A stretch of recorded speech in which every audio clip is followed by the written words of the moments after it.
Olá, gente, sejam bem-vindos a mais essa videoaula do componente curricular Química Orgânica 2. E nessa aula, nós vamos falar um pouco sobre oxidação de alcenos e de alcinos, principalmente oxidação de alcenos. Então vamos para a aula.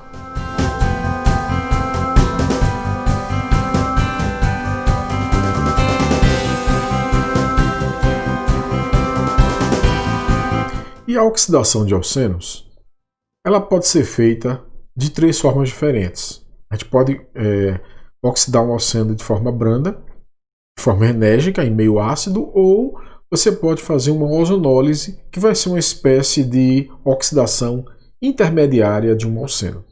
Vamos analisar caso a caso. Tranquilo? Bom, então vamos começar pela oxidação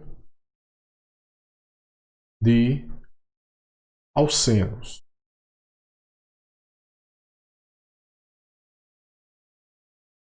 Tá? Então, antes de começar, só lembrar os agentes oxidantes que são mais usados nesses casos.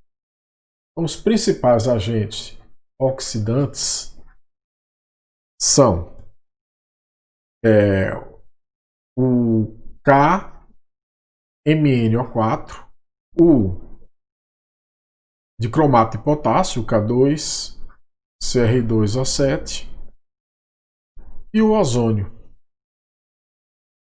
E, genericamente, qualquer um deles você pode representar dessa forma, que está entendido que trata-se de um possível agente oxidante. E vamos começar com a oxidação branda de alceno. Por que branda? Porque no caso dessa oxidação, ela não vai fazer a quebra da cadeia. Tá? Ela vai oxidar onde tem a dupla, sem quebrar a cadeia, sem quebrar a dupla. Então, nesse caso, o que é que vai acontecer? Vamos pegar aqui um genérico. C dupla C, pronto. E vamos fazer aqui a oxidação branda. Lembrando que a oxidação branda, tá, você vai colocar o alceno na presença de um oxidante, olha, e um meio neutro. Então, nesse caso, simplesmente vai quebrar apenas a ligação. Veja, repete tudo, ó. Repete tudo. Só quebra a π e vai entrar uma hidroxila de um lado e uma hidroxila do outro. Vai formar o que nós chamamos de um diálcool ou diol, né? Diálcool vicinal. Então, quando você vê esse termo de álcool vicinal ou um diol vicinal, a mesma coisa, você tem duas hidroxilas em carbonos vizinhos. Então, vou fazer um exemplo prático disso aí. Vamos pegar aqui, por exemplo, CH3, CH dupla, CH, CH3, ou seja, o but2eno. Vamos fazer a oxidação utilizando o KMnO4 em um meio neutro. Então, um oxidante em meio neutro. Então, vai produzir CH3, CH, CH, CH3. Olha só, eu posso escrever a cadeia toda logo, só quebrando a π. E onde tinha π, OH de um lado, OH do outro. Um diálcool vicinal. Um diol vicinal, se você quiser chamar. Tá? Perceba que nesse caso aqui, você não quebrou a cadeia. Você apenas quebrou a ligação π. Por isso que essa oxidação é chamada de oxidação branda. Bom, e a enérgica, que é mais comum de aparecer? Na oxidação enérgica, vou colocar aqui, enérgica, você vai ter aqueles mesmos oxidantes, o KMnO4 ou o K2CR2O7, só que agora em meio ácido e a quente. Outra coisa que pode aparecer é a frio aqui na oxidação branda. Então, se você pegar, por exemplo, vamos pegar aqui 3 exemplos bem interessantes. Aqui eu vou já para o exemplo, tá? CH3 ligado a C ligado a CH3, dupla ligada a C, não tem H, eu quero fazer aqui ramificado, ou seja, ele todo substituído, o alceno tetra substituído, tá? Como primeiro exemplo, e colocar isso aqui com KMnO4, só que agora em meio ácido e a quente, né? Bom, nessa situação aí, você não vai quebrar somente uma das ligações. Você aqui vai quebrar a sigma e a pi. Você vai fazer a clivagem. Inclusive, você vai pegar um livro, pode aparecer clivagem oxidativa. É a mesma coisa que a gente está fazendo aqui. Então, é a clivagem oxidativa. E você vai quebrar essa pi, e em cada lado aqui, veja que você vai formar 2 compostos. Um correspondente a esse lado, o outro correspondente a esse lado. E aqui onde tem a dupla, você simplesmente vai colocar um oxigênio, é apenas isso. Então, começando aqui, desse lado de cá, CH3 ligado a C, ligado a CH3. Aí, onde teria aqui a dupla, continua a dupla, só que com oxigênio. Formou um produto. Mas, olha só, do outro lado, a mesma coisa, C a dupla. Então, C a dupla com oxigênio, ligado a CH3, e aí repete o resto, ligado a CH3. Então veja que nesse caso eu posso reescrever isso aqui. Às vezes o aluno não entende porque está torto aqui, mas isso aqui é a mesma coisa aqui. CH3, C dupla O, CH3. Aqui é a mesma coisa. Então aqui é uma acetona. Então veja que produziu uma acetona de um lado, uma acetona do outro. Ó. Cetona do lado de cá, cetona do lado de cá. Tá? Vamos subir um pouquinho mais aqui para a gente analisar outro exemplo. Vamos fazer um exemplo agora utilizando um alceno não tão ramificado. Veja que eu comecei pelo mais. Vamos fazer um exemplo agora usando um alceno não tão substituído. Vou pegar agora um tri substituído. Daqui a pouco eu vou resumir essa história de quando ele é substituído, quando não é, qual é a diferença. Mas olha que interessante. Ó. Aqui vamos colocar a dupla e aqui CH e CH3. Veja que agora ele é tri substituído. Né? Colocar o mesmo reagente, que é o KMnO4. Será tá aqui, dá mais espaço. Em meio ácido, H3O+, e aqui a quente. Bom, novamente, né, não tem o que fazer. Você vai quebrar aqui.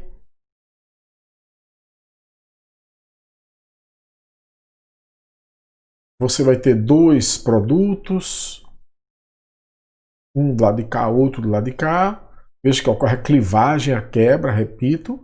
Então aqui, ó, CH3, aí aqui é o C dupla, então eu já coloco dupla O. Vou colocar aqui para baixo, podia colocar para cima, tanto faz, vocês já sabem disso, da Química Orgânica 1. Aqui é apenas uma representação plana, né? Mas, do outro lado, ó, veja que eu já coloquei esse lado de cá todinho, ó, formou acetona. Então, o lado de cá, teremos o C, aí já é a dupla. Então, dupla O, tá legal? Ó. E o H. Então, vou colocar o H aqui do lado. Ó. O H. Ligado a CH3. Veja que isso aqui é um aldeído.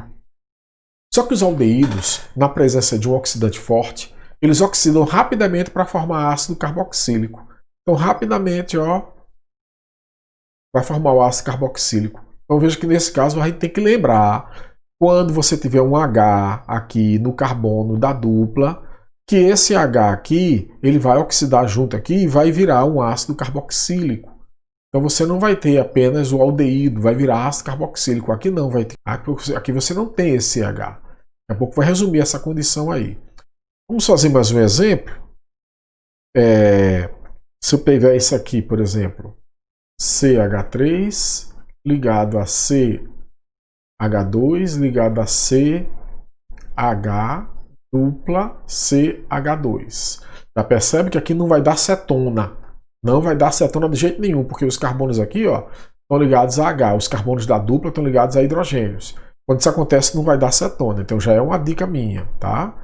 Mas daqui a pouco eu vou resumir. KMnO4, meio ácido, a quente. Ó, vai produzir então CH3, vou aqui, ó, CH2, aí C é a dupla agora, então já bota dupla com O, e agora aqui teria o H. A gente já sabe que quando forma o H vai oxidar para dar ácido carboxílico, então OH. Mas do outro lado, olha o outro lado, C, aí veja bem, tem a dupla, então botar aqui assim, dupla O, ligado a H e H, ligado a H, ligado a H. Foi o que eu falei. Quando tivesse o H, você vai oxidar. Aqui é a mesma coisa, os dois Hs vão oxidar.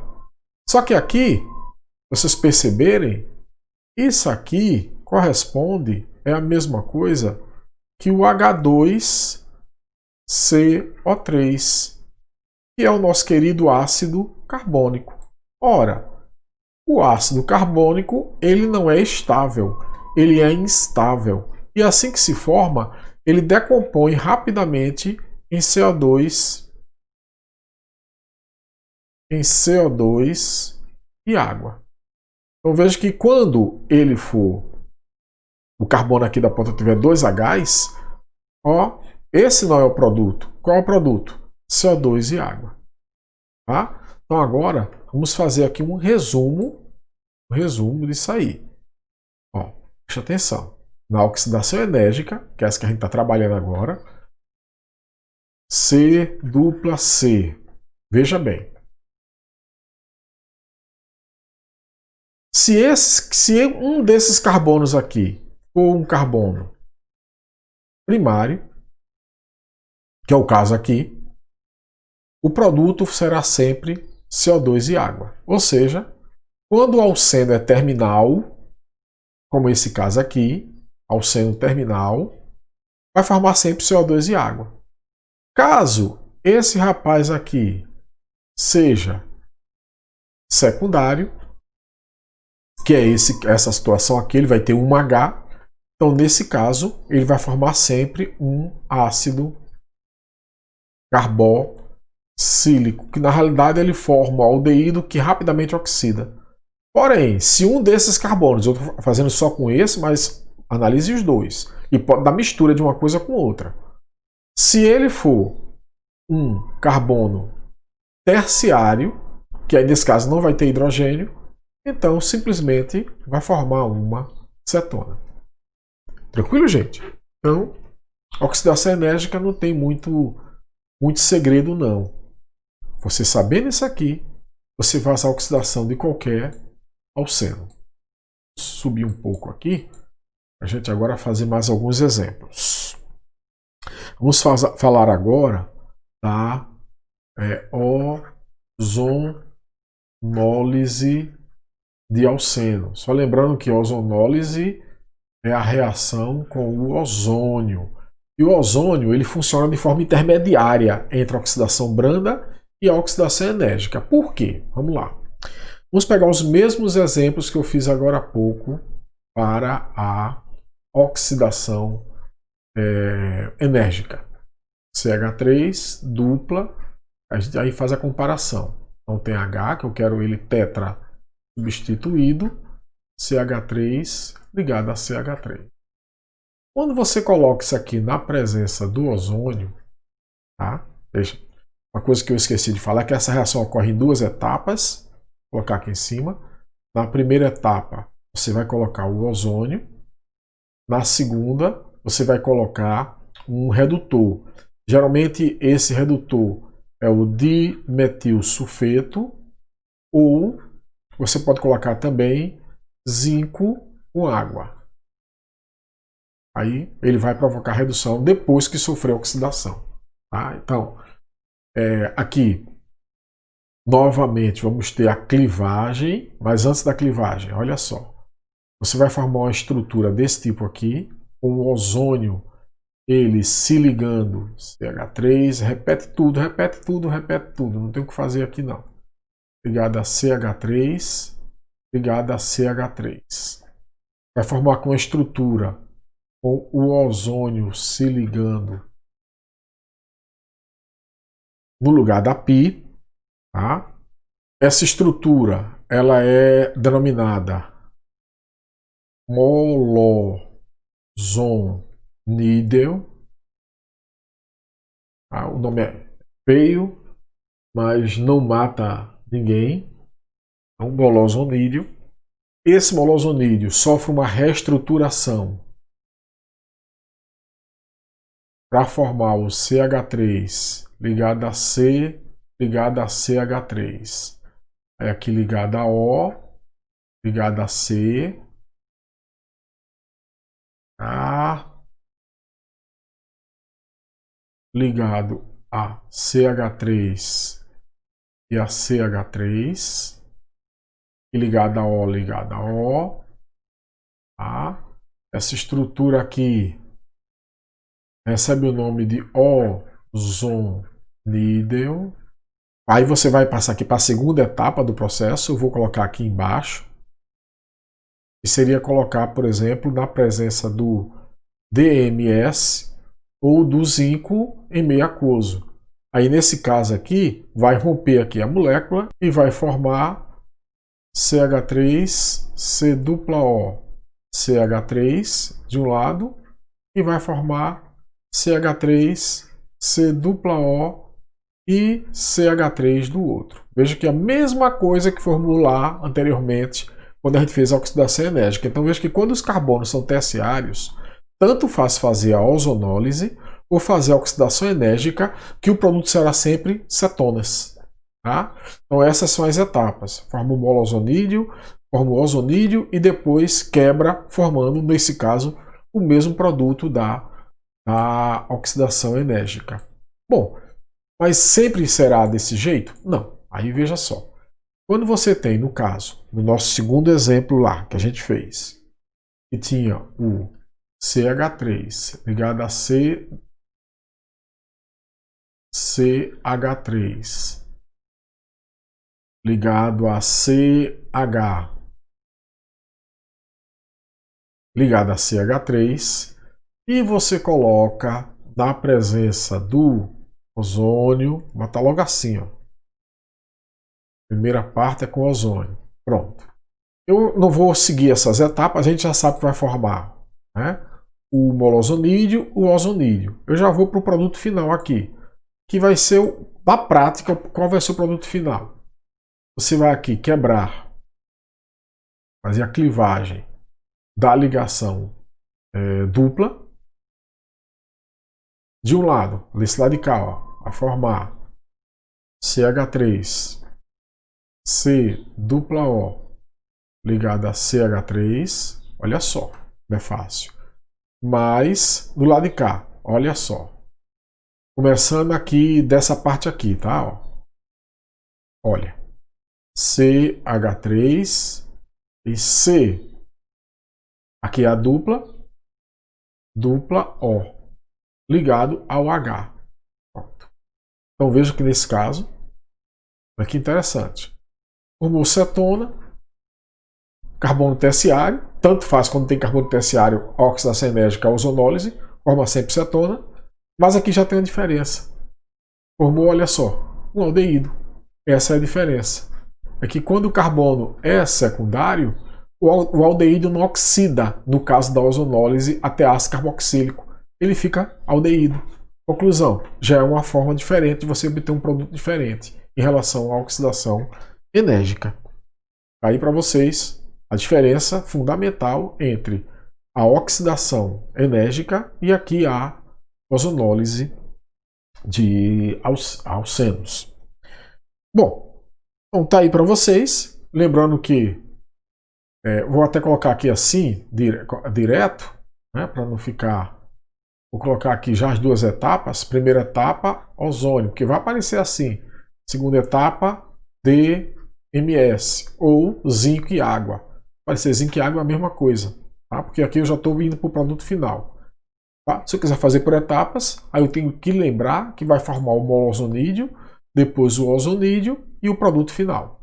Tá? Então, tem muitos segredos. E por último, para a gente complementar aqui e encerrar essas oxidações de compostos insaturados, vamos falar de oxidação de alcinos. Os alcinos também podem ser oxidados. Só que o alcino, gente, olha, vou fazer aqui dois exemplos que são bem ilustrativos. CH e CH3. Ó, um alcino interno. A tripla não está nas pontas. Quando o alcino é interno, aí tanto faz fazer ozonólise, tanto faz usar o KMNO4. Vamos colocar aqui com ozônio, mas podia ser com KMNO4, não tem diferença. Vai haver a clivagem da tripla, clivagem da tripla,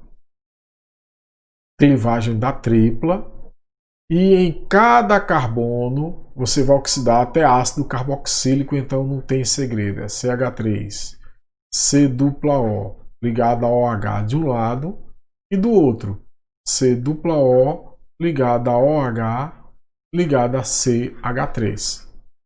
Veja que como aqui ele é simétrico, os produtos são iguais. Se ele for assimétrico, os produtos vão ser diferentes. Quando ele é simétrico e os produtos são iguais, você pode optar em colocar um 2 aqui na frente e não precisar repetir a molécula. Tá? Uma opção. Não tem problema nenhum. O outro exemplo é quando ele é, no caso, ele é um alcino terminal. Que aí ele vai ter a tripla ligada a hidrogênio. Tá? Então, tanto faz, repita, ozonólise ou usar KMNO4 aqui. Então vai produzir o que? CH3, ó, começando daqui. Ó. Aí C faz a clivagem aqui da tripla. Então dupla O ligada a OH, sempre ácido carboxílico, mais. No outro caso, como ele é primário, aí não tem como. CO2 mais água. Por quê? Porque vai formar novamente o ácido carbônico, que se decompõe em CO2 mais água. Então esse pedaço ele vira o CO2 e água. Esse pedaço vai virar um ácido carboxílico. Então era isso. Com isso a gente encerra essas oxidações em compostos insaturados, alcenos e alcinos. Vamos ter outras oxidações futuramente em outros compostos, né? A gente até já viu uma aqui interessante, que a gente viu que aldeído oxida para ácido carboxílico, e a gente vai repetir isso quando a gente for falar de aldeídos. Mas a aula de hoje acaba aqui. Na próxima aula a gente volta a se encontrar. Então, até a próxima aula.